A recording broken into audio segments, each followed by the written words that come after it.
All right, and we are live. Welcome everyone to the very, very first episode of. We hadn't even named it yet, so we'll just call it Sean Becker Live. I am today here with William Good, who is better known as Film the Police LA. He is a would police accountability activist be an accurate thing to call you? Yeah, that sounds about right. All right. We are going to talk about quite a few things, but William, if you want to tell everybody, I think probably most people on this video probably already know who you are. A lot of them seem to be here because of you. But could you tell everyone kind of who you are, what your philosophy is, that sort of thing? Yeah, I mean, I'm a police accountability activist, cop watcher, first and foremost. Um, I believe in. I'm a guy who likes taking on big institutions that feel untouchable, and so police are an obvious target. But I don't only go after the police. I also try to hold politicians accountable, whether it be through just doing research and confronting them through emails or whatnot, or if need be in person and make it kind of interesting. So I do a couple of different things. What would you call yourself a liberal or progressive, right wing, conservative? What would you call yourself? None of the above. Okay. I consider myself a true independent. I see myself as somebody I seek truth through data. I think people are dogmatic and sort of get stuck on things and they're unwilling to bend because their ideology says they're supposed to. I look at each incident and kind of weigh it on its merits without being tied to just an overall political philosophy. Listen, man, in the past, I was, I've always sort of been an independent. I was registered independent in California, or what is it called? It's not actually called independent, it's called non-committal or whatever. I actually committed to the Democratic Party during the Democratic primaries in 2008, when it was Obama versus Hillary. I did it for that, and then I was gonna do it again, honestly, when it was, I believe, this guy, he disappeared. Sean, what happened? Oh man, he'll be back soon. So, I mean, while he's waiting, I guess I'm hosting the show now. Um, I was gonna switch back over. There you go. I was gonna host it, and we're back.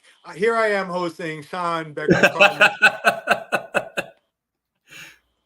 But anyway, uh, I was talking about how I was gonna switch back. I was gonna switch and register as Republican to fuck around with them in their primaries, but I didn't.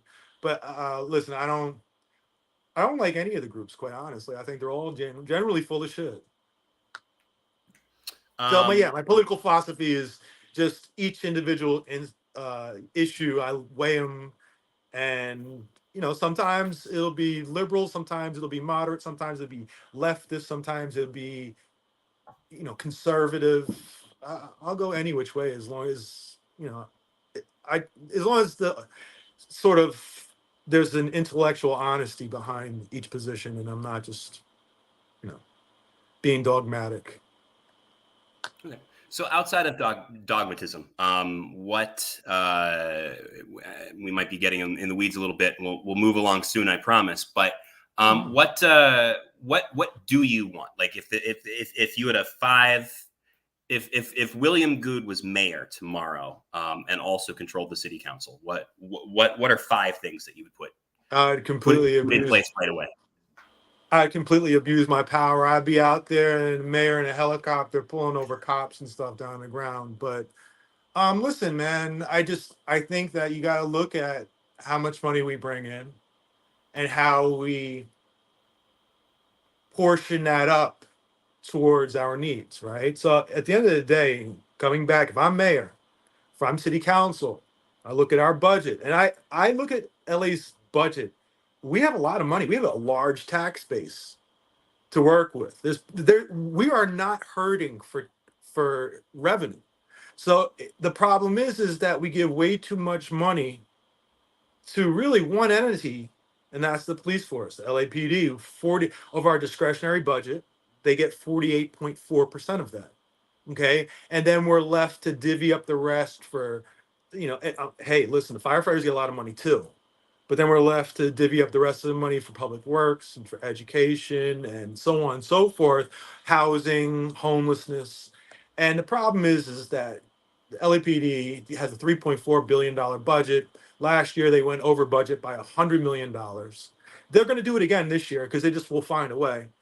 And at the same time, as it was announced last week by the city controller, we're cutting a program that feeds the elderly by 5,400 people while we're raising the budget for the LAPD. And we're cutting homelessness, both homelessness and housing spending by over $300 million, like $350 million. We're cutting those.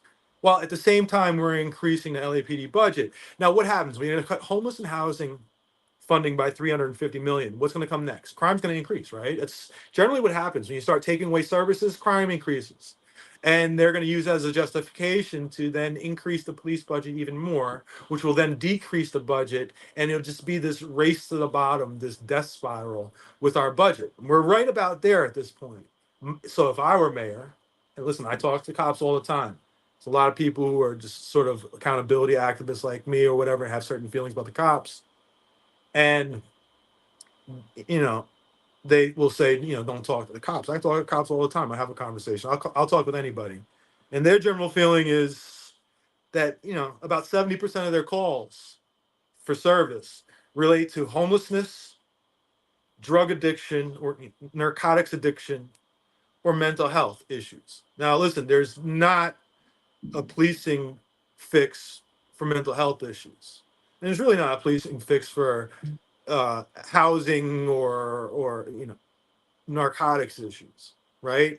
They don't want those calls. Not there's not a single cop who signed up and said, man, I want to become a cop because I want to respond to an encampment to deal with somebody who's going through a mental health crisis. That's not nobody. So my thing is, I want to take those responsibilities away from the cops.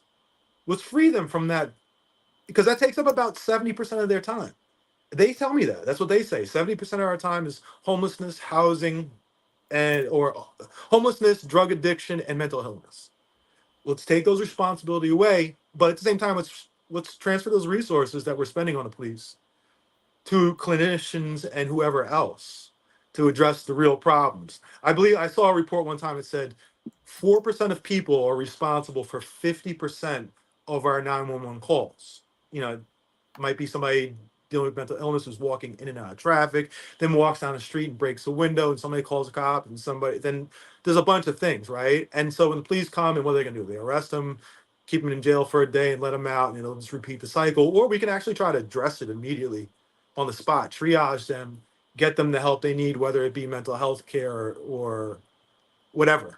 So if I were mayor, I would start by refocusing, or I would say looking at the police and defragment their jobs and take some of those responsibilities away, but also, listen, transfer the funding to the necessary agencies. Right now, a clinician that's working for the LA County, that's working with some of the MEU teams, the medical evaluation teams, teamed up with the police, they're making like 130,000 a year, 140,000, but they could be sitting at home and doing some sort of telehealth services and make more than that, rather than being out the street at 2 o'clock in the morning. So why don't we pay them a little bit more, and why don't we greatly increase the number of clinicians that we have to work with the MEUs?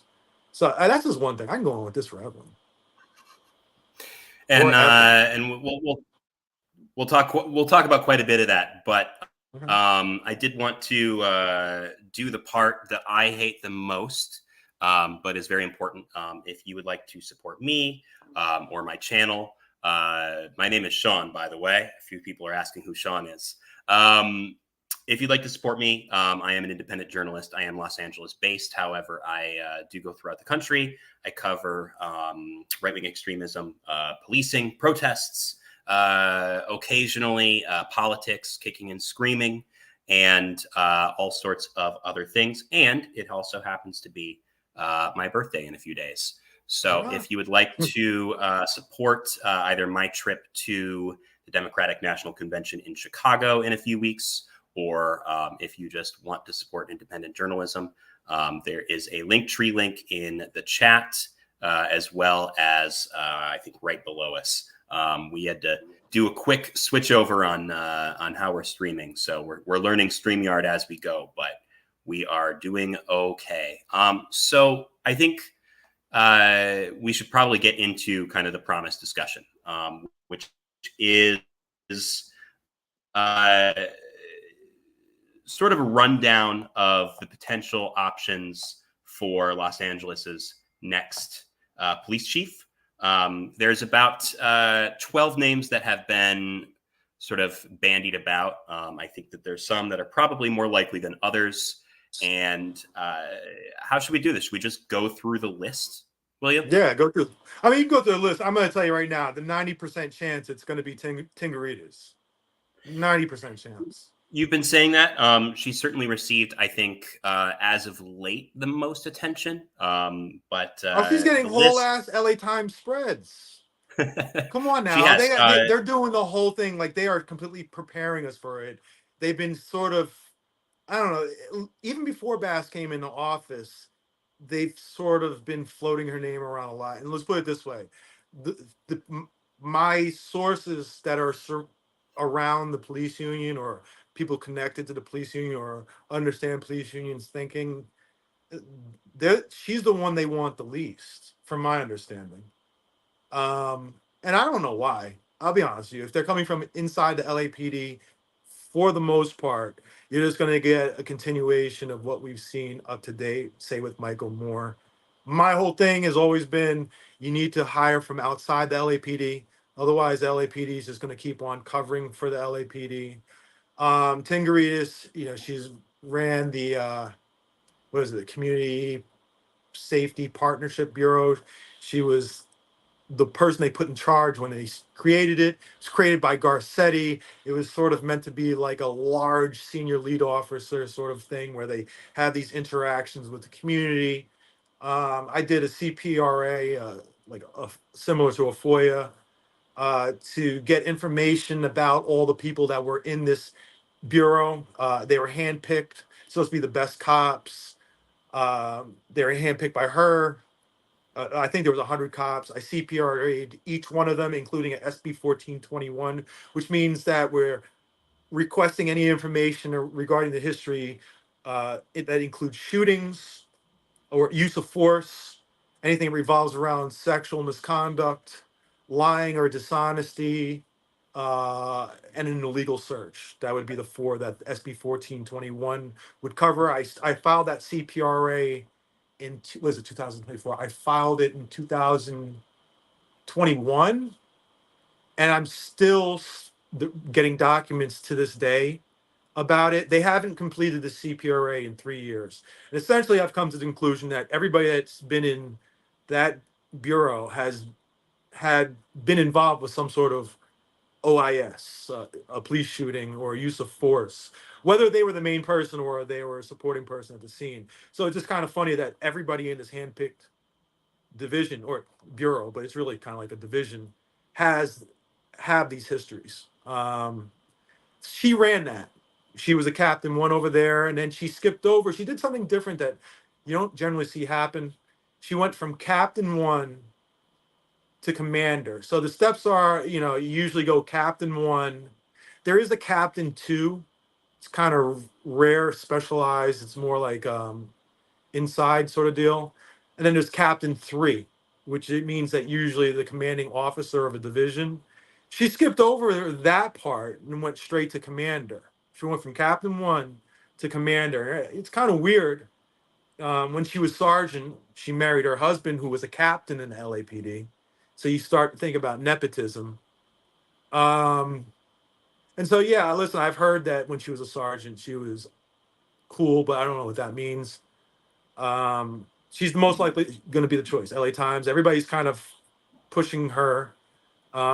Sort of makes sense with Karen Bass. She's kind of like my worst nightmare, though. I'll be honest with you, because I think there's going to be a perception that the union's not going to like it, so the union's going to come after her. And if you understand how the LAPD works, the command staff is scared of the union, so they'll bend over backwards even more. So it's just going to make her more likely to kiss the union's ass, not less likely. So she's definitely not my choice. So yeah, there's her, and then who are the rest? There is Blake Chow, who's currently I believe he's currently in charge of Transit Services Bureau. I no, he actually moved. So he actually currently is the highest ranking Chinese officer or Chinese American officer in Los Angeles Police Department. He does have, unlike Tingrides, who doesn't have any sort of large documented criticisms in newspapers. He does have, he was accused of retaliation for his work. When he was in charge of the Metro Transit Authority policing, he was accused by a subordinate of essentially using his position, particularly the Metro Transit Authority policing vehicles and things like that, to do things that had nothing to do with Metro Transit Authority. That lawsuit, as far as I can tell, is still ongoing. And he was accused, along with another superior of the officer, of retaliating against him, putting him on some lists, which make it very difficult to be a working police officer, as and makes it difficult to take seriously on the stand. So, Yeah, no, thoughts on Mr. Chow? Yeah, Blake Chow's a piece of shit.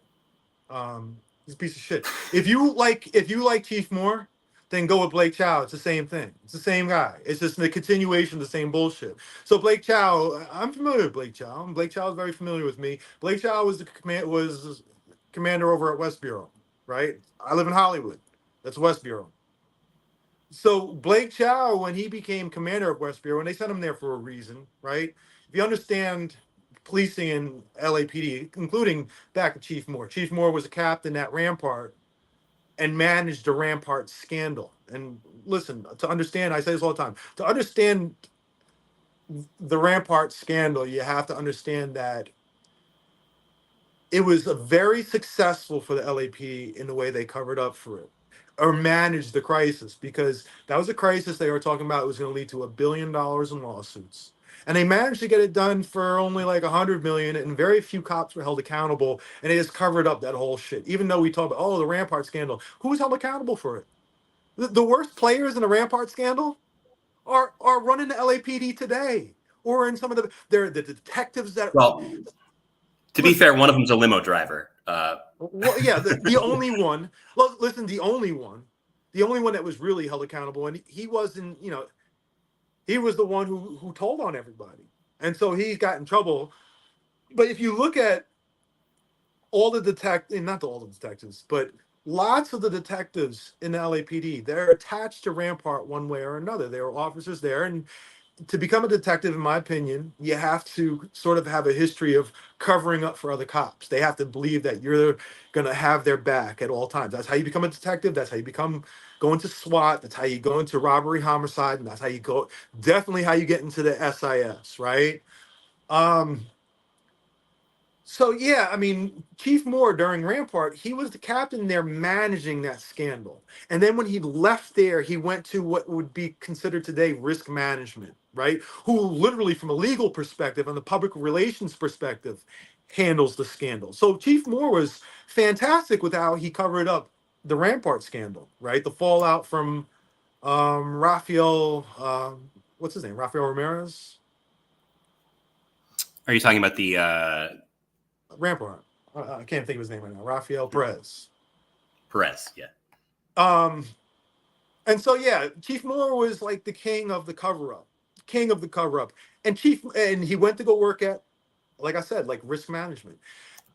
And so then you have Blake Chow, who was like kissed Michael Moore's ass, his lackey, one of his lackeys, and he was sent over to West Bureau in 2021. I felt personally to manage my, I was coming after them very hard in 2020 and 2021. And from my opinion, I've greatly changed the way policing is done over here in Hollywood. I think most people who've been in Hollywood for a while know that's true. There in 2020, 2021, and you walk down Hollywood Boulevards tonight, it's at 8 o'clock right now. I walk down there, I'd look left and right, and there'd be 4 different police stops going on. Everybody pull out of the car and handcuff for small, minor shit, completely illegal shit the cops were doing. That was just every night, all night. That doesn't happen anymore. Stops are, I'm not going to say that they're rare, but you're just not going to see them like that. You're probably going to have to listen to a scanner to keep track of what's going on. And I take credit. I'll be honest, I'll take credit for a lot of that.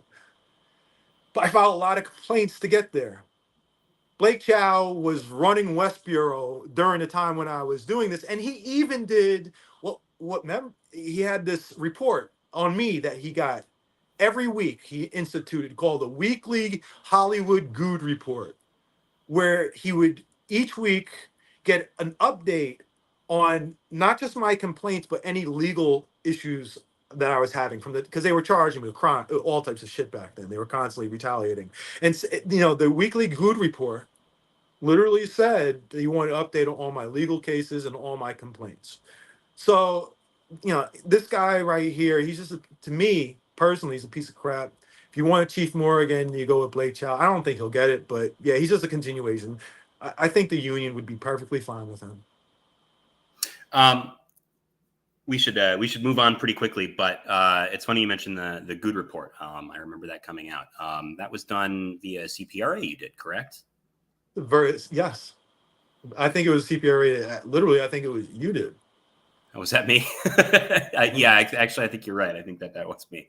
Yeah, and it was one of those funny things where, I'm a believer in, for those nerds who do know what the CPRA is. I've always had a tactic of doing CPRAs, which have two goals. One, very specific CPRAs. It's also good. You're probably not going to get it for a year and a half, but every once in a while to do, kind of a baseline dragnet CPRA. For those of you who are not nerds, CPRA is the California Public Records Act. It is similar in some ways, in a lot of ways, to FOIA, which is the National, basically, Access to Records Act. But CPRA is a little bit more thorough, and they're not allowed to charge you for for records that already exist. The one thing I'll say though, I think the other choices would be Hamilton. I don't know if he makes sense. I don't know if they'd go with him. He's just another continuation of Chief Moore, but without I don't have as much personal animosity. I still have my beefs with him. I've had my fights with him too. Are you talking about Alan Hamilton over in the Detective Bureau? Yeah. He would sort of make sense, even though, like I said, he's a piece of crap too. The only one, if you're gonna go internally, and I've always felt you need to go from outside the LAPD. You need to bring somebody in, because whoever you hire from the inside the LAPD is just going to continue the same bullshit, cover up the same bullshit, so on and so forth. The only one who honestly I would listen. I'm not in the business of endorsing police chiefs and stuff and endorsing cops, but I would be fine with Lilian Carranza. She is one of the people that's been mentioned in a few articles about being a possibility.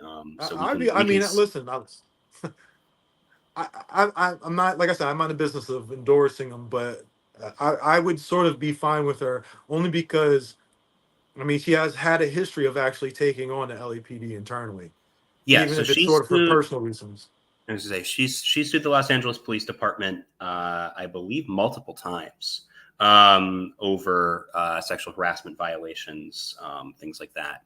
She's, for those of you in Los Angeles, you probably remember her as the one that received, it was $4 million and some change. What a lot of people don't know is that she also received about $700,000 in legal fees as a result of a settlement. William, do you want to talk about what happened there? So essentially she was going sort of through sexual harassment internally, and people were sending around pictures that were fake nudes of her, and it was just being spread throughout the LAPD. She went to Chief Moore, and she said to Chief Moore, hey, listen, can you put out something to tell people, hey, stop, this is unacceptable, I can't do it. Chief Moore said, I don't want to say anything, put out a message because I don't want it going viral. He was worried about sort of protecting. I mean, he's trying to make it sound like he was doing it to protect her, but he was doing it to protect the LAPD because of that. And he admitted that on stand. And because of that, yeah, we paid out over $4 million in illegal fees from a jury, and then again the additional fees for the legal fees. So, and it wasn't just that. She's taken them on a few times. And I think there are people even going back to, say, Rampart. I think she was in internal affairs in Rampart. And a lot of people who've been involved with Rampart and involved with even the SIS that don't seem like they actually care for her. So if people from Rampart and people from the SIS don't care for you, then yeah, I mean, that sounds like they don't care for me either. So that's Yeah. my top choice. So Lilian Carranza, she is an interesting person as someone who studies LAPD, not just right now, but the history of it and kind of how it's led to where we're at. It's funny you mentioned Lilian Carranza, Rampart, and the SIS all in one sentence, because she's also, she was working internal affairs. She was one of the investigators of the Rampart scandal. And she also, interestingly enough, sued the department and another officer, Frank Liga, who was SIS specifically, and in a Rampart involved case. In a Rampart involved, well, in several, but the one that's probably most famous for Frank Liga was the incident where he was on an investigation on a drug investigation, working SIS, which is, I don't want to say undercover because it's not quite accurate. Plain clothes. Plain clothes. Thank you. That's the word I was trying to remember. And for some reason, it's still unclear. We always have to be careful about what we say on this channel. Well, I do. For some reason, he interacted with another officer while doing the investigation, who got into what's being called a road rage incident. And during the course of that, shot him. This incident, because specifically the officer was black, and also let's just say the Rampart officers were tight with each other at the time. This is, moving on to the Rampart scandal. Darn near caused, a mutiny with the LAPD. There were officers openly doing independent investigations on their off time. There were lawyers threatening to sue over it. Listen, I'm going to tell you, I'm going to say what you don't want to say. So here's the deal, right? So Frank Liga got into a road rage incident with a guy. And apparently the other guy flashed a gun, so Liga shot him and killed him, right? Who was that other guy? His name is Kevin Gaines. He was in Rampart.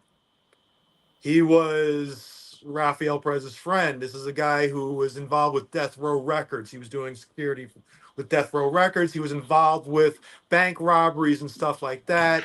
And then somehow this Rampart cop got into this argument with this SIS cop. Now, I remember what SIS does. SIS's main job is surveillance. Now, mind you, they're the most elite of the elite police tactical units in America, right? And it's a whole ass. It's it's a very sick unit if you really look at it. It's full of people who are fledgling serial killers and whatnot. And boy, do they have these guys have a way of tying back to Rampart. Anyway, somehow they got into this road rage incident, and just by coincidence, and he shot and killed him. But most people I feel that Frank Liga was working in his duties as SIS and was doing surveillance on Kevin Gaines, because Kevin Gaines was involved in all this criminality, and he was probably tailing him, and Gaines saw he was being tailed, and he was confronted him, and then the next thing you know, he got shot and killed. Kevin Gaines was, I believe he was driving the car of Suge Knight's wife or ex-wife's car or whatnot. So yeah, that's how Frank Liga ties into all of this, and I don't think they properly investigated it. I do believe that he was doing this as a member of SIS and not, and Kevin Gaines was the actual target of the investigation. There we go. And Frank Liga, for those that don't know, after this and after the Rampart scandal, Frank Liga became an instructor with LAPD and was caught on film making sexually disparaging remarks about Carranza, He as said well as he said Lilian Carranza is a nice piece of ass. That's what he said. that is what he said, and some other stuff too. But we're trying to keep YouTube friendly, so you can look it up if you're really curious. The other thing that he said was referring to the black officer that he shot. He claimed later that he meant people that attacked him, but the exact quote, I believe, was I would have shot a whole busload full of them. And obviously that was not too popular. And eventually LAPD got around to firing him after that. But again, this was like the fourth incident where he had been involved in, where there was something insensitive. He had already shot a guy who was in a very controversial case. He ended up suing the LAPD for about $50,000. And he is, last I checked, now referred to as retired under post. However, he now works for a group called Instruct, which is part of a teaching platform for a clearinghouse that includes a bunch of local law enforcement throughout Southern California, as well as the FBI, the ATF, all of those things, DEA. So he teaches a class on that. So that's where he's at. I don't want to spend too much time on Carranza, though I do think that she's probably the most interesting. You don't even have the rest of them. None of it. Nobody else will get it. Nobody else. The ones we've mentioned here, and say, yeah, those are really. It's gonna be St. Greedy's, but outside maybe Hamilton, maybe Carranza, maybe that's wishful thinking. My point. It's not gonna be Art Acevedo. If it was, I mean, boy, is he gonna? He's on the list. We should talk about Acevedo. Okay, let's talk I about think him. he's. I putting it kindly, I'm a journalist, so I always want to hedge what I say, but sometimes things are so unlikely that you'll openly admit to hedging it. Acevedo has been mentioned as being on the short list. I don't know he how. is, I don't know I would how. say, probably the most controversial pick. For a lot of reasons. One of them being he's had, I think, 4 jobs in the last 3 years. California Highway Possibly Patrol, more. Austin, others. Houston, Austin. Well, Houston was about 7 years ago. So Miami, back in Miami and Aurora. So he was interim chief in Aurora, Colorado, after there was a big shakeup because of the Elijah McClain case. And let's just say there is a noticeable pattern of people who hire him, either firing him or openly stating that they regret their decision afterwards.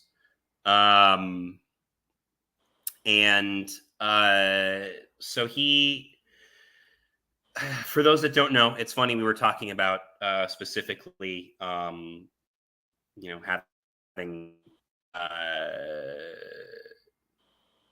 concerns about, culture and things like that, specifically for women in the police department. Acevedo actually was accused while he was in, I believe it was it's California Highway Patrol. He was accused of having unwanted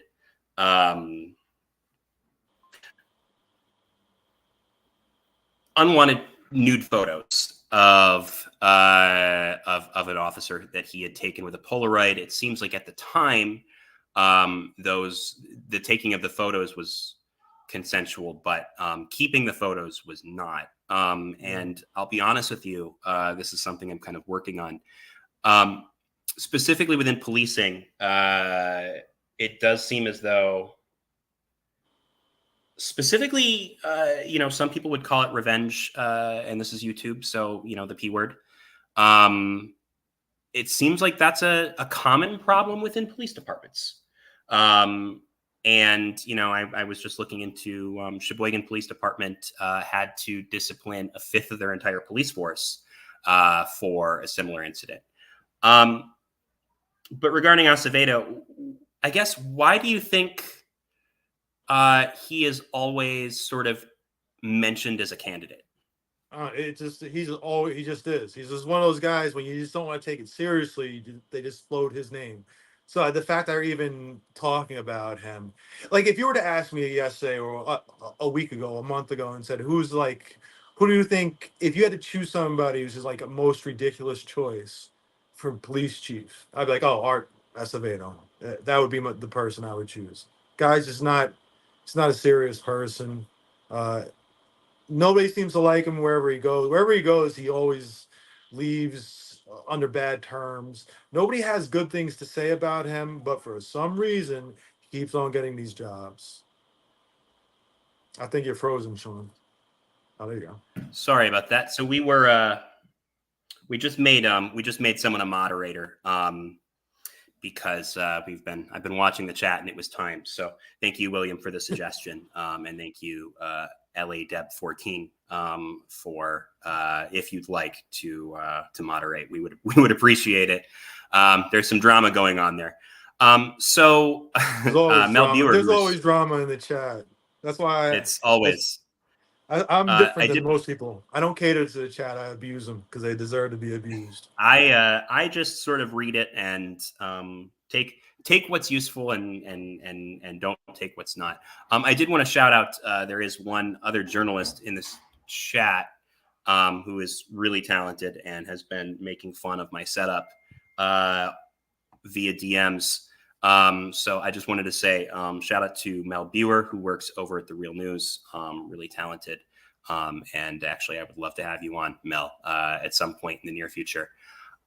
So we talked about Acevedo. We talked about Tingrides. One name that I was really kind of struck by, a little surprised by, mostly because I'll be honest, I kind of figured he was fully retired. And we had kind of seen the last of him. LA Times mentioned Jim McDonnell as a potential candidate. I mean, listen, which I'd be open. I think he pissed off a lot of people before for good reasons. So I'd be open to him. Yeah, I mean, he certainly has a complicated legacy. For those that don't know, he was in charge of the Los Angeles Sheriff's Department up until when did Villanueva win? Was that 2018? Somewhere around there. Yeah, listen, he's the anti-Villanueva. He actually came into the LASD, and you know what he did? Any cop who's accused of any sort of misconduct or whatever, he just fired him. He was just getting rid of them, just firing them left and right. And honestly, Villanueva's whole thing was about trying to get those same deputies reinstated. So how do you knock somebody like that who comes in and was just like firing deputies left and right? And a lot of the deputies were saying it was unfair that he was just, you had any slight connection, you were just being fired unfairly. But no, I mean, I would not mind that for the LAPD, especially like I said, it's most important is having somebody come from outside the LAPD. And then, listen, he didn't do a good job running for re-election. He lost re-election on his own because it seems like he didn't even campaign. He just kind of just mailed it in. That was his mistake. But yeah, I would be fine with that choice. Listen, understanding that not many people are actually, I'm not really going to be happy with anybody. If you ask me who my real choice would be like somebody who's very like-minded with me, and we would just like decimate that place. But if we're going to have this police force or whatever, then yeah, he'd be a good, decent choice. I don't see it happening, but I don't Um, know. yeah, I will be honest with you. I'm skeptical of that specific name. I just don't. I was taken aback by it. Give me one moment, everyone. We are doing a thing here. I think we did it. Deb, can you confirm that you are a mod now? Nah, yeah, it should show as a wrench. Just Oh, if you're using your phone, just click on her name with your phone, and a little panel will yeah, pop add as up. That's moderator. Yeah. All right. Well, that's bizarre. We're going to try something else really quickly. And thank you, everyone, for your patience. Well, I don't know why that's not working, but I think we're just going to have to keep going. let's power through it. Sorry about that. We're almost down the list. There's also, I know we have in private discussed her, but there's Beatrice Grimala, who is actually retired now, much like a lot of the names on the list. I don't get the sense that she's a real candidate. I No, could be they, wrong. they actually put her on the list still. They put her on the list. So Yes, listen, the original. she was. Yeah, She was mentioned as a Philly in some reporting I've seen. And again, this is not my no, reporting. no. I Listen, have been out listen. of town for a little while. No, listen. 2 years ago, 3 years ago, that was literally the plan. The plan was for Chief Moore, once Garcetti was named the ambassador to India when Biden first took office in 2021, he was going to go step down, go to India, and then Chief Moore was going to leave at that moment, right? And before that happened, a few months before he was to step down, Kamala was going to resign from the police force or retire, take a few months off, and then be rehired again, so that way she can get that double dipping thing. Because then once you're rehired, see, Chief Moore, he retired, then got rehired as police chief, and was given like millions of dollars because they buy out your pension because you're coming back, since you were already on You're referring to the pension, drop you're coming. program. Yeah, and so no, not the drop. No, it's not drop. This is even different than drop. This is just them after your retirement, you coming back and they just paying off a huge chunk of your pension right there, a lump sum. And so Beatrice retired, and they planned on having her come back as chief, and she would have been the first female chief and the first LGBT chief, and that was planned. But Garcetti's, he had his scandals going on in his office with Rick Jacobs and whatnot, where they were sexually harassing a bunch of people, including sexually harassing cops. And so Garcetti got delayed, and so Chief Moore couldn't resign, or he had to delay his retirement. And yeah, now it's too late. She's a dinosaur at this point. That's literally what they refer to her as, a dinosaur. She's just. But no, that would have been Chief Moore's choice. He would have loved that because she could cover up all his garbage. Right now, there's a lot of garbage to cover up. I mean, there's a lot of garbage in the LAPD. They know it. They think they're gonna kind of get away with it, but I don't know. I think me and the people around me are onto them in a lot of ways. We're just waiting for the new police chief so we can start presenting the public with a lot of this stuff and hammer them. Yeah. So I guess there's really only one more candidate who you're probably not familiar with, but I should mention that it has been an interesting little wrinkle in everything. Fox 8 in New Orleans had actually reported that Ann Kirkpatrick had gotten the job because she was, I guess, she had applied. She's over in New Orleans, and she had been congratulated for something completely unrelated by one of the firms that's working as a consultant for the hire. Really bizarre that you just saw, New So Orleans. let's hire like the superintendent from the most corrupt police force in the country, right? let's bring them over from New Orleans and put them in charge of the LAPD. Boy, I mean, it just couldn't. To me, it couldn't get any worse than that. Is there any? I'm just trying to think. Is there a more corrupt large department than New Orleans historically? I can't speak to now because I would like to keep my job. Yeah, I But don't think. I will say, depending on how far you go back, certainly Chicago Police Department I mean, yeah, I had its mean, you'd moments. expect that from Chicago, but New Uh, Orleans, I think they're even worse. Historically, I think they're worse than Chicago. I was going to say Chicago. You'd put on that list. Atlanta's Milwaukee, bad too. Atlanta Milwaukee historically. this was more in the late 1800s, but Milwaukee before the progressive movement and things like that had officers openly accusing people of certain from certain countries of crimes just to kind of get rid of them. That's NYPD every police force. That's everywhere. yeah, the Milwaukee situation was interesting because there was this obsession in the late 1800s with the Milwaukee anarchists, and I know it seems silly now, but there was a real citywide sort of panic about specifically Italian anarchists coming in, which had come about because there was a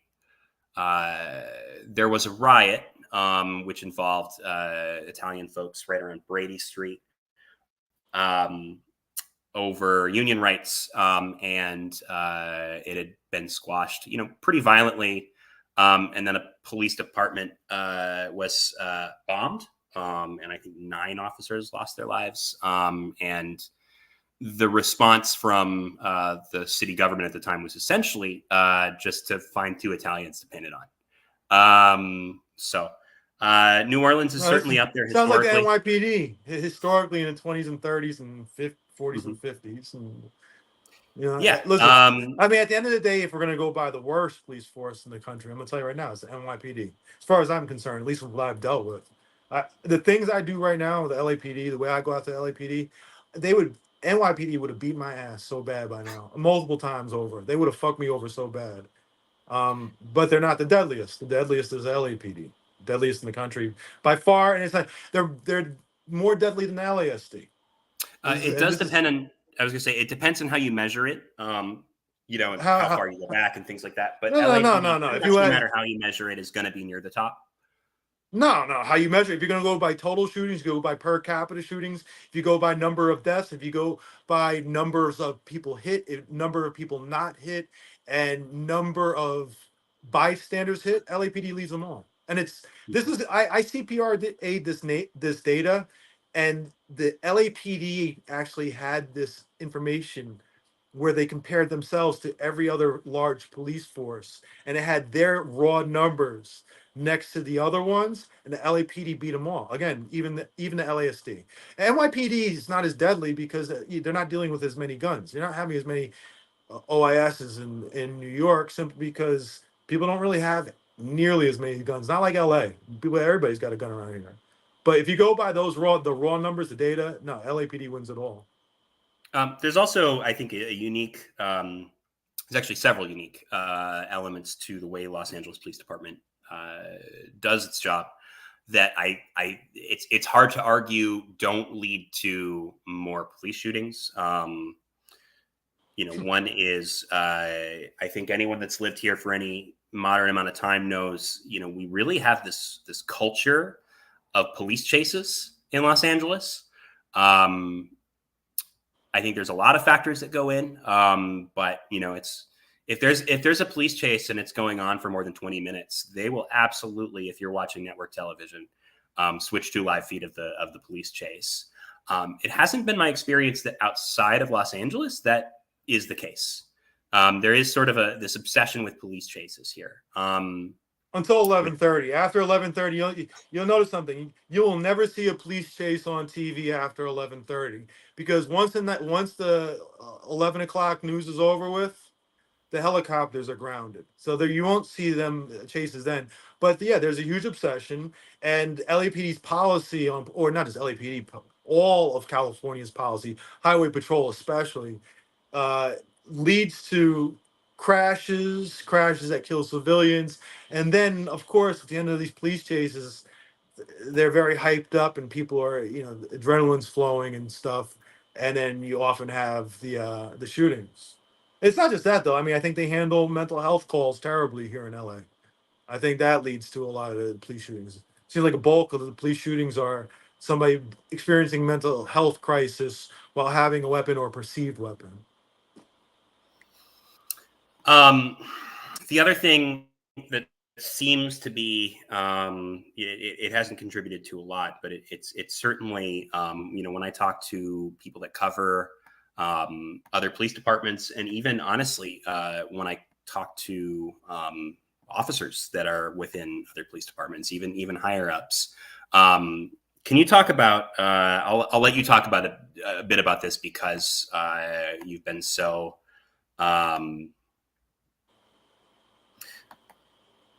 So big on talking about it. Can you talk about how the SIS works, especially sort of the professional witnesses, which is it's been criticized program? What part? I mean, SIS. There's so much to go with. Which aspect of the SIS would you want me to I guess focus on? why do you I'll give you think? I'll give you a brief overview of the SIS. So the SIS is Special Investigation Section, right? They're a part of robbery homicide.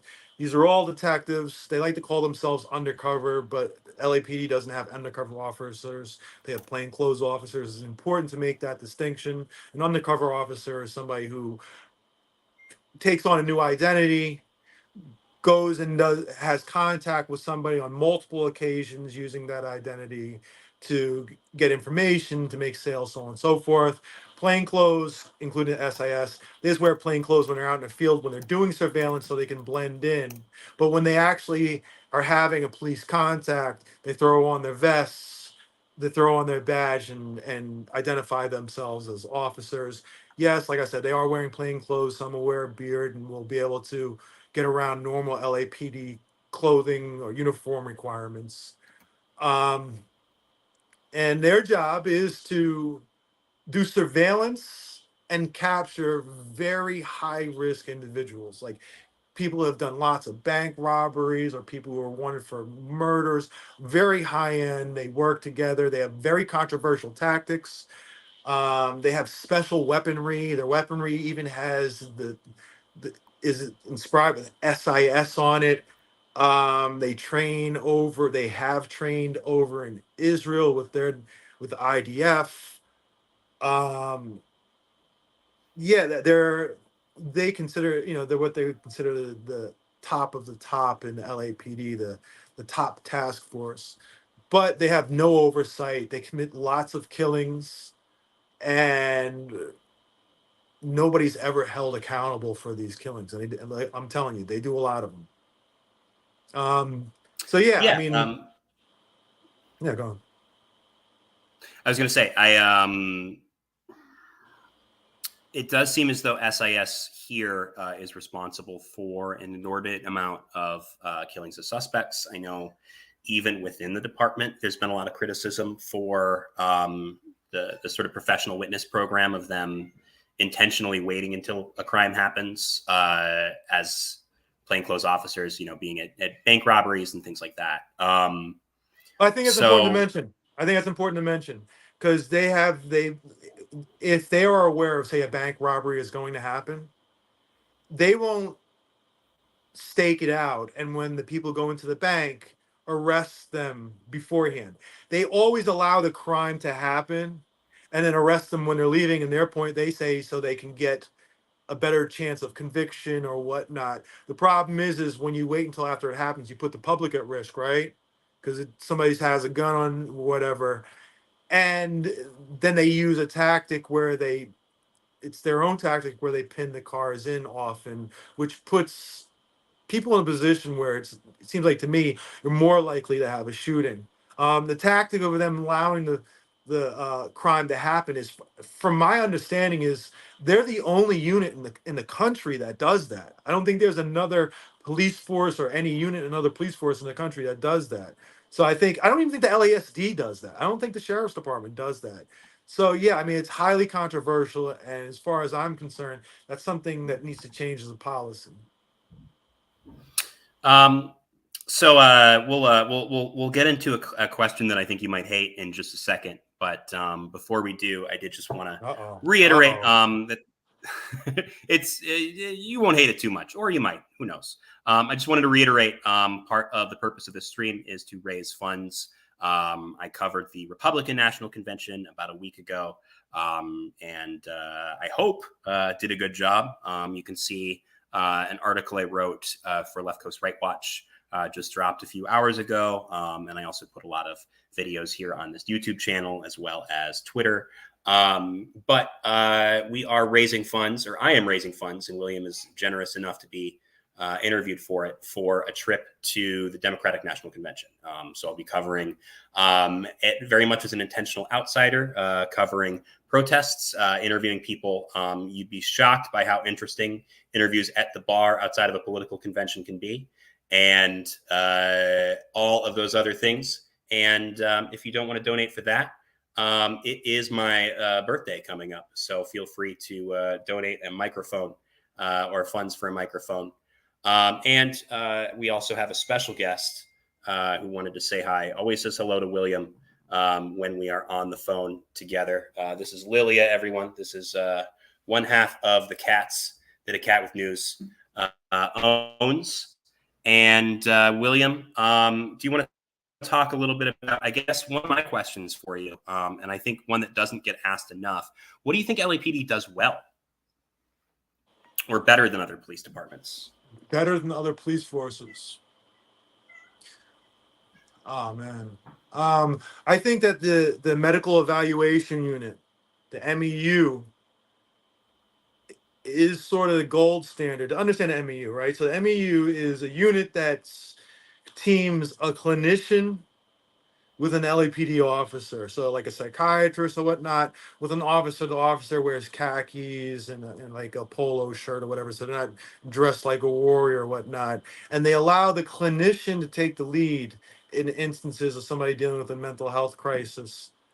The officer is there for the clinician's protection.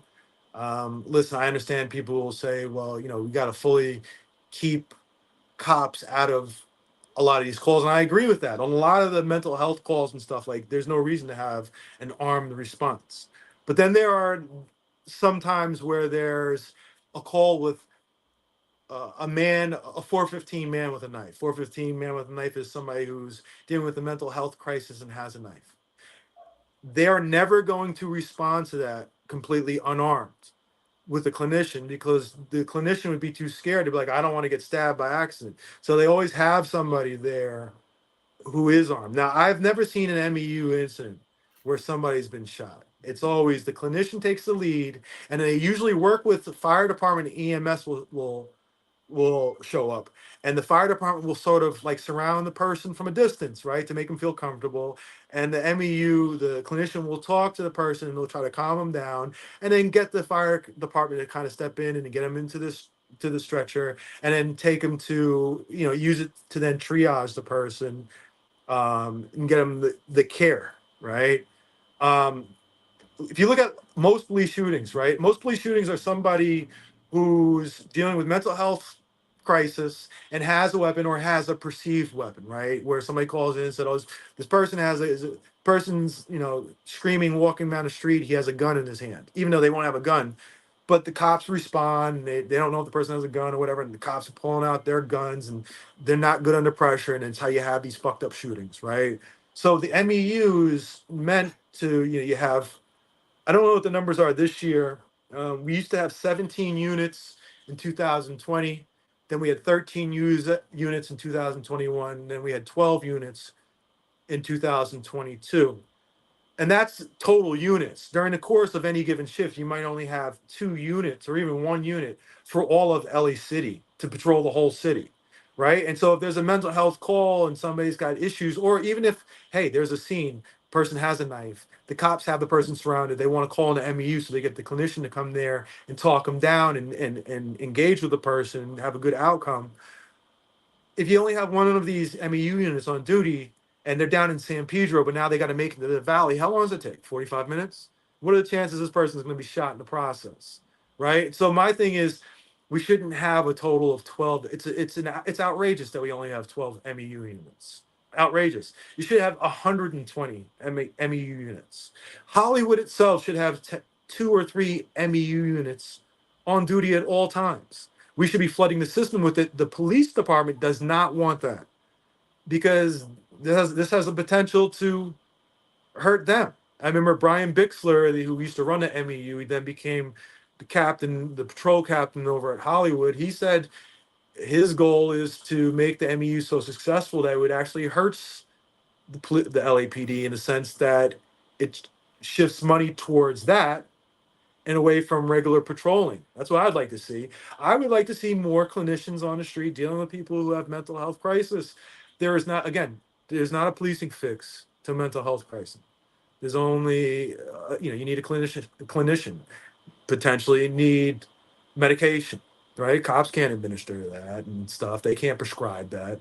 But the MEU units that they do have are effective. And so we need more of them. The only thing is, listen, this is not totally the LAPD's fault. It's the LA County fault too, because the clinicians are run by the county. So you're teaming up an LAPD officer with a clinician from LA County. So LA County needs to fund these things properly. From my understanding, there have been times when LAPD has supposedly wants to increase the number of MEU units, but there aren't enough clinicians available.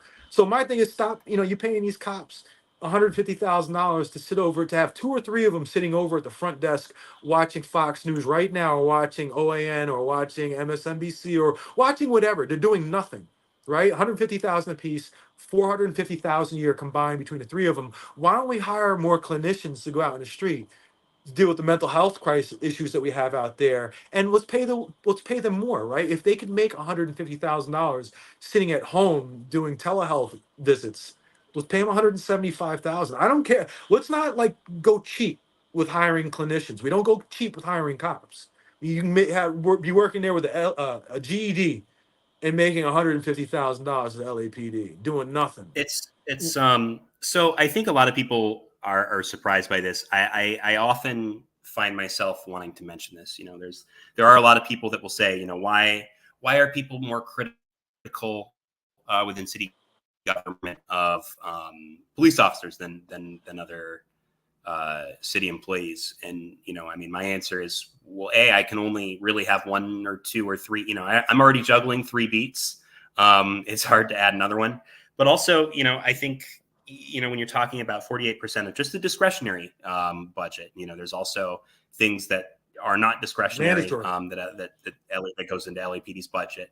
And there's also, I think, as far as I can tell, there are no other city employees who are making oftentimes $130,000, $140,000 their first year or second year. 130, it's more second year, but sometimes you see first years with 130 who, don't have a college degree.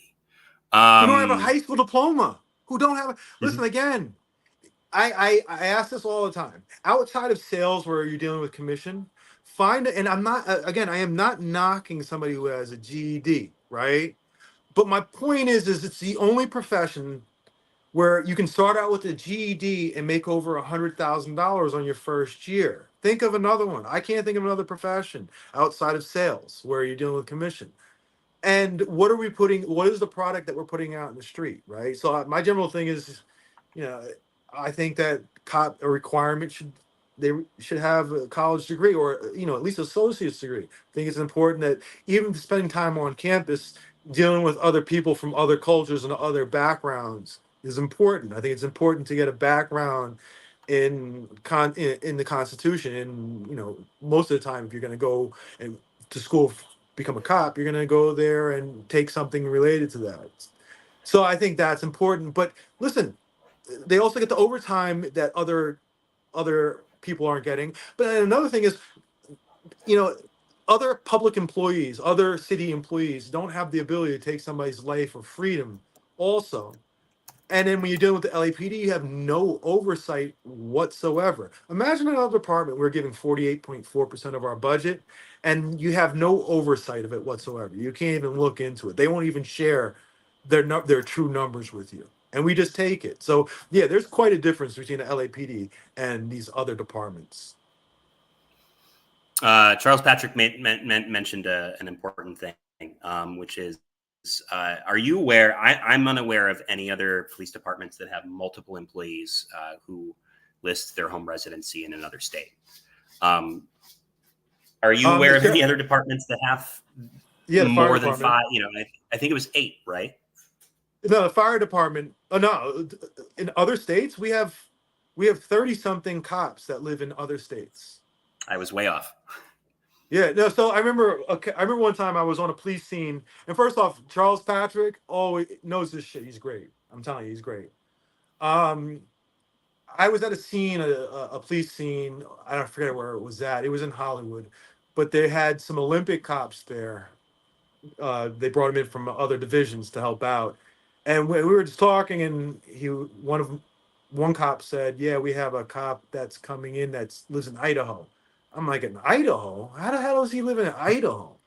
I mean, how does he even make that work? How logistically, how do you make that work to commute back and forth? He says, "Well, what you do is you can work 3 days a week, 12-hour shifts. So what you do is you do a Friday, Saturday, Sunday shift, or 12-hour shifts.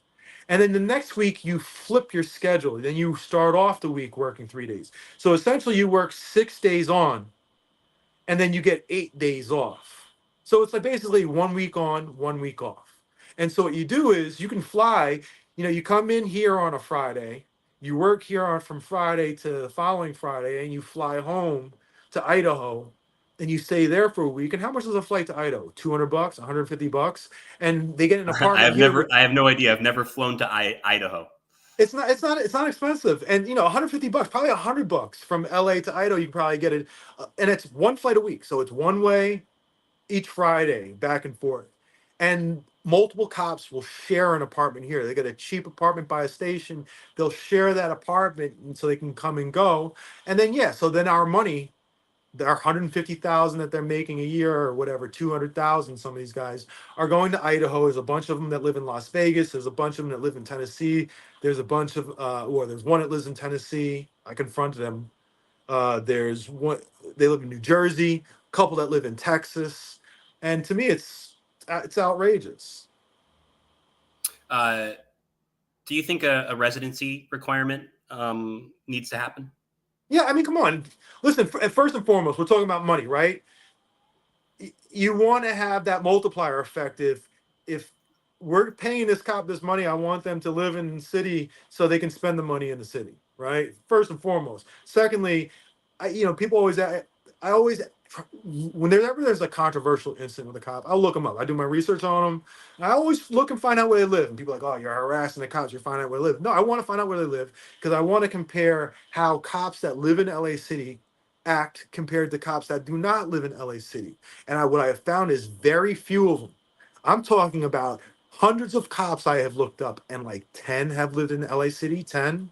And they generally act better than most other cops. The ones that live outside of LA City, they don't give a fuck. The one that lives in Tennessee, this guy was the guy who was selling t-shirts, like Rampart t-shirts, like glorifying Rampart t-shirts. He lives in Tennessee. He's got, I did my research on him. He's got, season tickets to the Titans games and shit. And it annoys me because he's just fucking taking our money to all these other, we're subsidizing all these other places.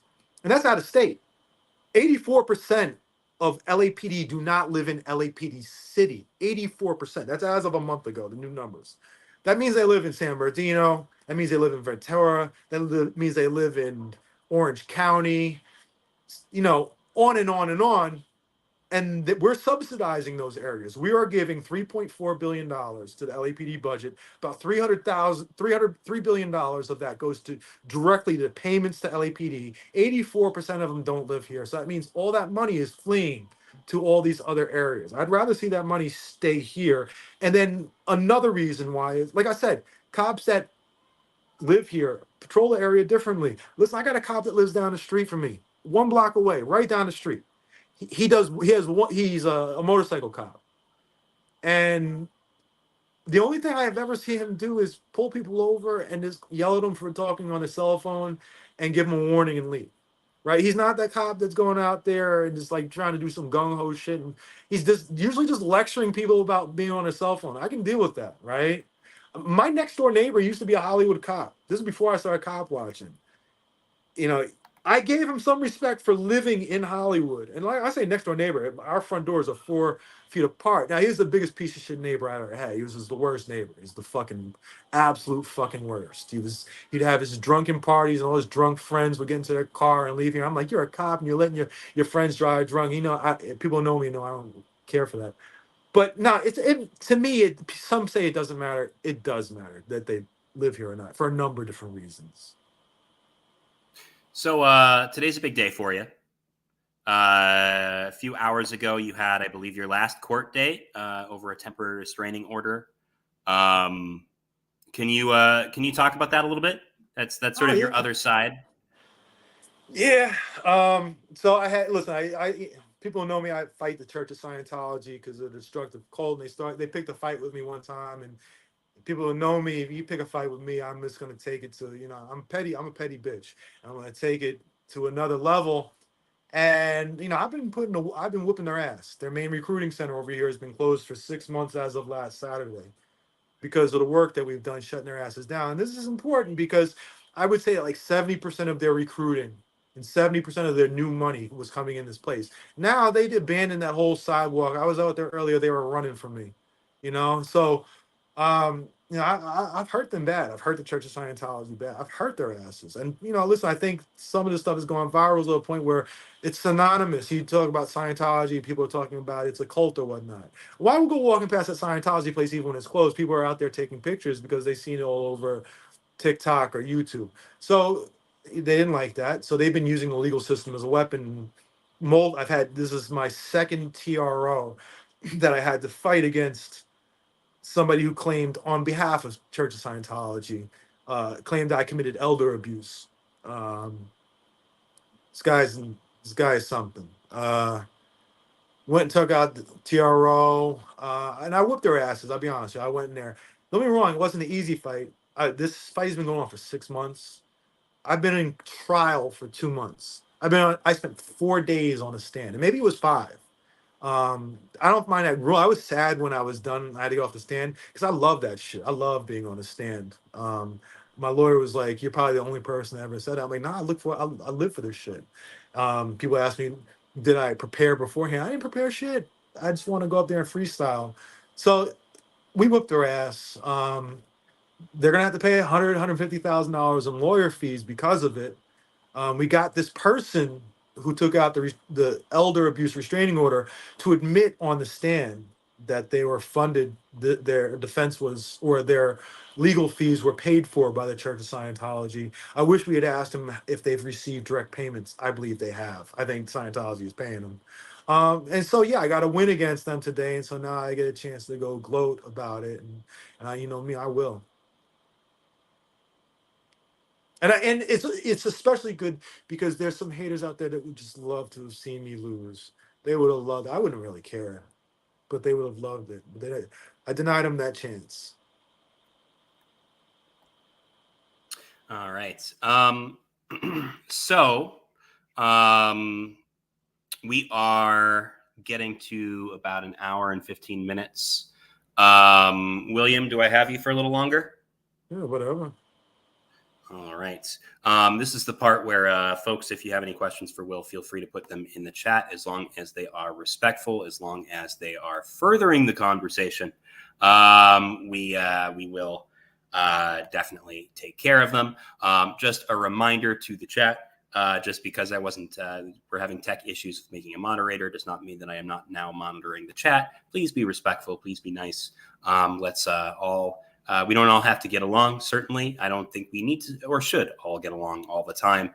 But let's refrain from hateful stuff. William,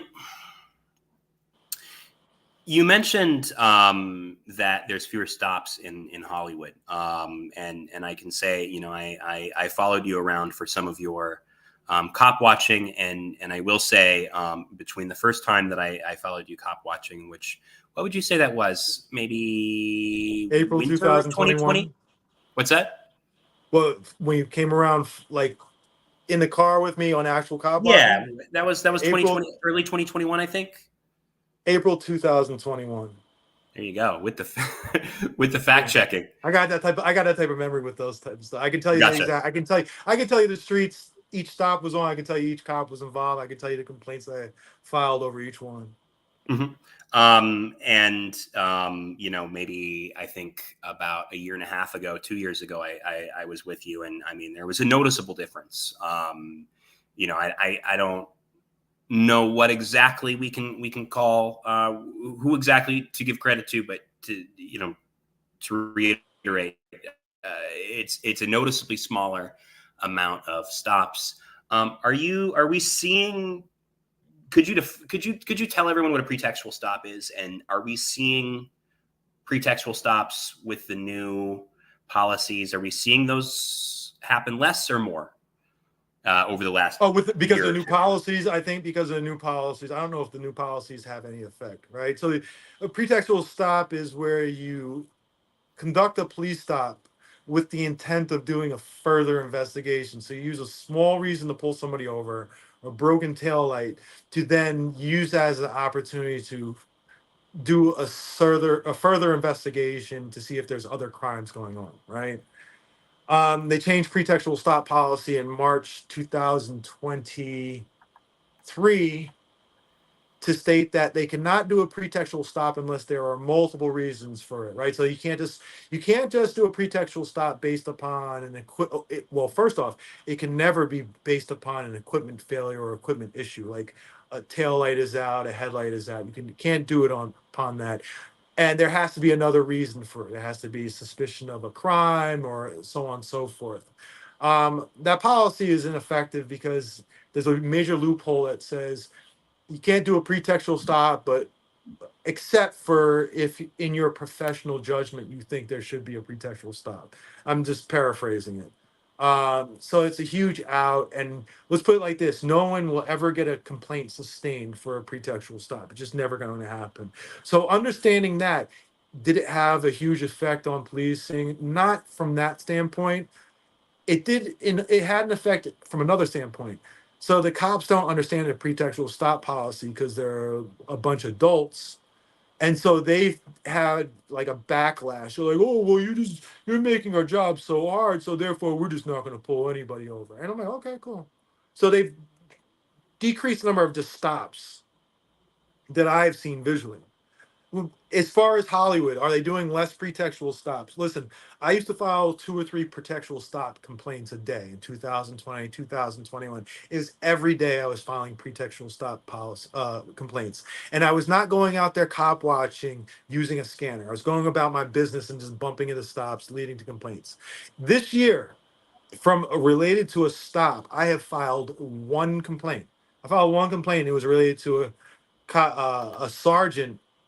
They gave somebody a ticket for an illegal tints, and they didn't have illegal tints. The tints were legal. And so until 2 days ago, that was my first true pretextual stop that I caught him doing on Sunset La Brea. Pulled over a DoorDash driver. They said he rolled, do a California roll through a light, was making like a right hand turn. They pulled him out and handcuffed him and searched the car. I got there right at the end. I didn't even get a chance to film it. As soon as I pulled up and I asked the guy, "Hey, what's going on?" He was pissed, and so I immediately asked the cops for their name, and they just took off in my face. So I'm gonna write their punk asses up, Ruiz, you Ruiz. But yeah, that's the first pretextual stop this year. So pretextual stops in Hollywood dramatically decreased. Listen, they know better. The cops are. Listen, I'm not happy with the way the cops do a lot of stuff. I think that if I go out there right now, I can go film 5 stops. It's gonna be 5 Mercedes, guaranteed, or 4 Mercedes and a BMW. That's who's gonna be getting pulled over, right? So they're targeting specific cars and stuff. You're not supposed to do that. With that having been said, at least what they're doing from a procedural standpoint is in policy and constitutional. Like, yeah, are they targeting people? Yeah, but at least they're not searching a car unless they have something that backs up the Fourth Amendment, a probable cause of a crime or a probation situation, or something in plain view, or consent. They're constitutional. Um, what attracts you, getting off policing for just a moment, because I think one of the things that I think is really interesting about your work is you always there's these little pieces where especially in Hollywood, where you single out a cool little thing, a small part of Hollywood. I used to live in Hollywood. It's an amazing neighborhood. It's a weird neighborhood. You It's have to not for be. everybody. Yeah, it is not for everybody. And you know what? Sometimes it's for you, and then you need to take a break. Um, Yeah. but what is, if I were to just walk like right into, say I'm on Hollywood and Highland right now, I wanted to do the most fun thing for $15 that I could in Hollywood. And, inflation's happened, so let's call it $25 now. What should I do? I mean, listen, it doesn't. What I do, what I do. I go for a walk. At some points now, I'll probably go for a walk over there, and there'll be some wild shit happening. It's not for everybody. Some people might be like, "Oh, this is a scary place and stuff." There's just not a lot that scares me. But I'm gonna go out there. I'm gonna see some lowriders doing some things. I'm gonna see somebody. This is gonna be something wild happening at all times. It's if you're into people watching like I am. And listen, man, I care about my community. I think anybody who knows me knows I love Hollywood. Like I truly, truly love the city, and I'll stand up for anybody in the city. And people know me on Hollywood Boulevard. They know me, and so yeah. I mean, listen, man, you can walk up and down Hollywood Boulevard for an hour and just laugh your ass off and just interact. Me personally, I interact with the people out there, and to me, it's like sort of this. It's community. It's family. They see me as like the mayor of Hollywood when I walk around Hollywood Boulevard. But yeah, no, I mean, the best part, the thing that I would do is just literally, you don't have to spend any money. You can just walk them down the street, go get a Red Bull or two, like I do. Maybe go to Body Energy Club and get some.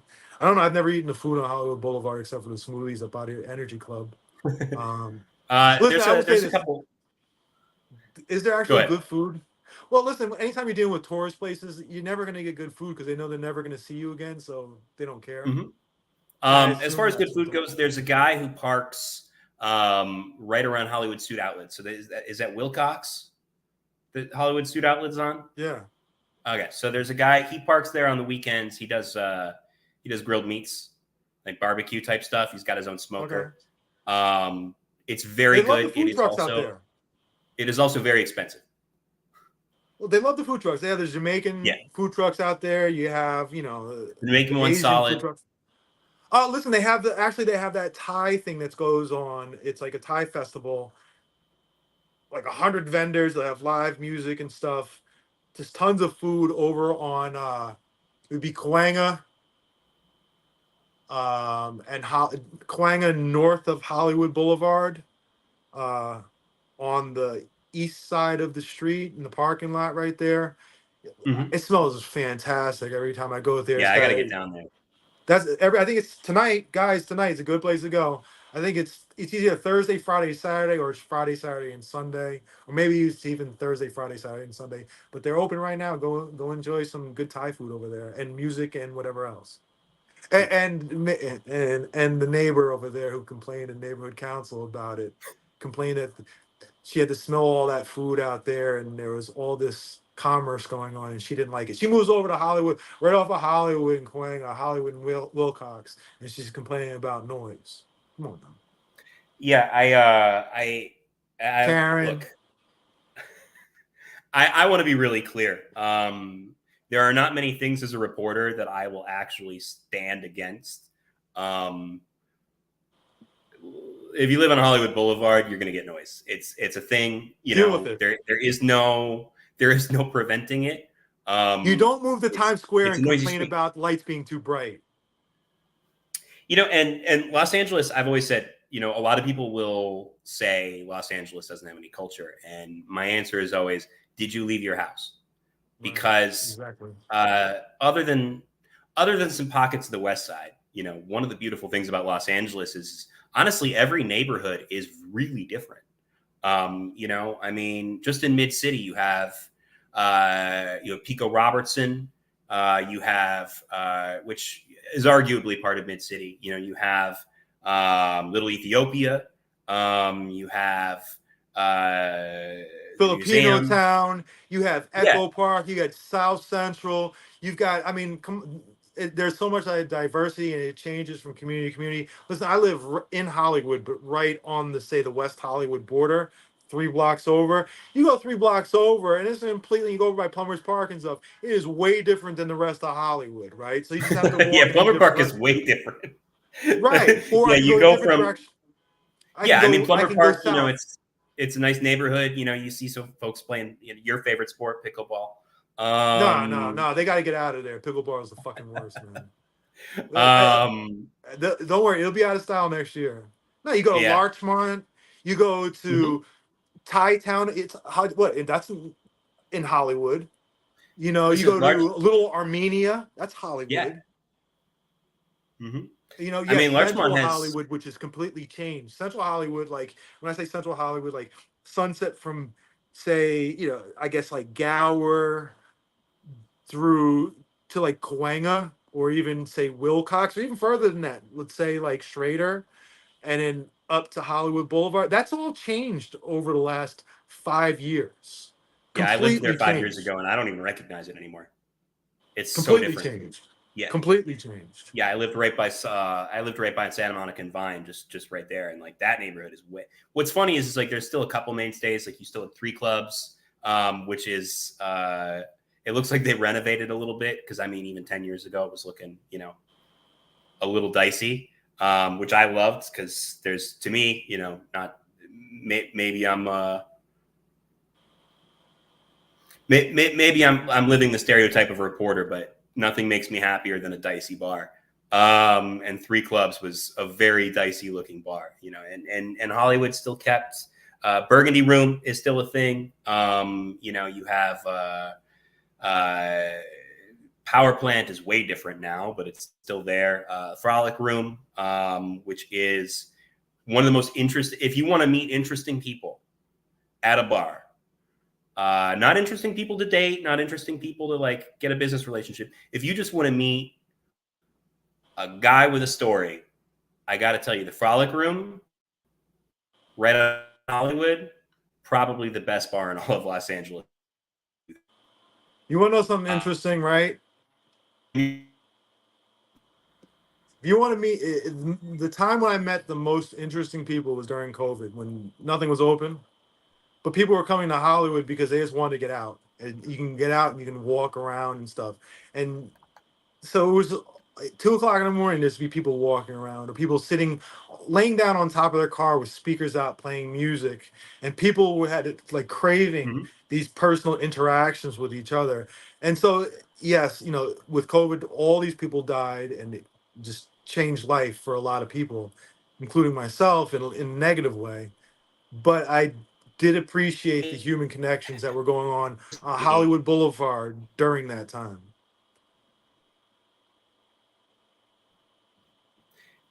It was a really unique time, unique area. I miss it. I think William is dropping in and out. William, can you hear me? I can hear you. There you go. All right. So I know we've had you on for an hour and a half, so that's a lot there. Somebody asked me, and now's actually a pretty good time to do my every couple of minutes mention. I am fundraising. I am an independent journalist who is based in Los Angeles. I cover everything from policing to the unhoused to anything else that happens to catch my eye, particularly protests. I am currently raising money for a trip after the RNC. I think it's only fair to head to the Democratic National Convention in Chicago as well. You can see at the bottom the link to my link tree, but also I will put that right up there once again. If it's me. Uh-oh. All right. Well, down we are getting a little bit late. William, what's something that you wish people knew about you? Are you kind of breaking up there, man? You have to say it again. What you that they don't currently? Still having a hard time hearing you. Seems like you're frozen a little bit over there.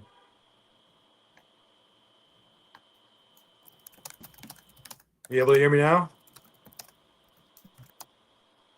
I can. Can you hear? I can sort of hear you.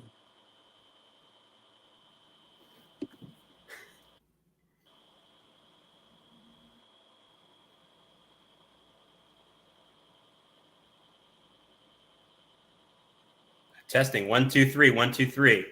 I can hear you now. There you go. A little unstable, the internet, but There we go. I think it is. Let's maybe we're running on an hour and a half. So if you could leave people with what's one thing you wish that people know? I heard everything Currently except for the actual wish that something that they knew that they don't currently know. Is that what you said? I didn't hear it. Looks like technical difficulties. Can you hear me? Oh, we lost them. All right, so I guess that's gonna be it, guys.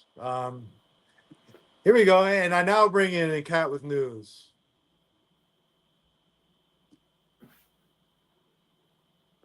Can you hear me? I can hear you okay. Right. What was one thing that you wish people? One thing that people should know about you that you don't think that they do know about you. I don't know, man. I spent a lot of my time in public, so I think most people understand me pretty well. I think the only thing is, I think there's a general tendency of people see my videos and stuff and think that I'm generally this very intense person who's always just like yelling at somebody. And I think people that know me as I'm actually probably the calmest person you're ever going to meet in life, right? I mean, I have my moments when I'm dealing with somebody who's an asshole and they need to be put in their place. But generally speaking, I'm just a super calm person. I think if people saw even my cop watching, 98% of the police incidents I'm at, I don't even say a word. I don't say anything to them. I kind of creep in and creep out. So I mean, I guess that, but I think by now a lot of people already know that. Um, but yeah, that work for you? Seems like you're still breaking up there. But I guess that will be it for some. Yeah, I think that'll be it for tonight. I don't even know if you can hear me, but I can William, hear if you. you want to tell people where now you can hear me, of course. If you want to tell people where there's also the issue of my lighting's going out. If you want to tell people where they can find you, any last wishes. Yeah, And before you do that, I'm going to once again plug my coverage of the DNC next month. I am also fundraising just for general expenses. So, William, it is all yours and Lilia's. And that's right. Yeah, I didn't really. Oh, they got the cat there.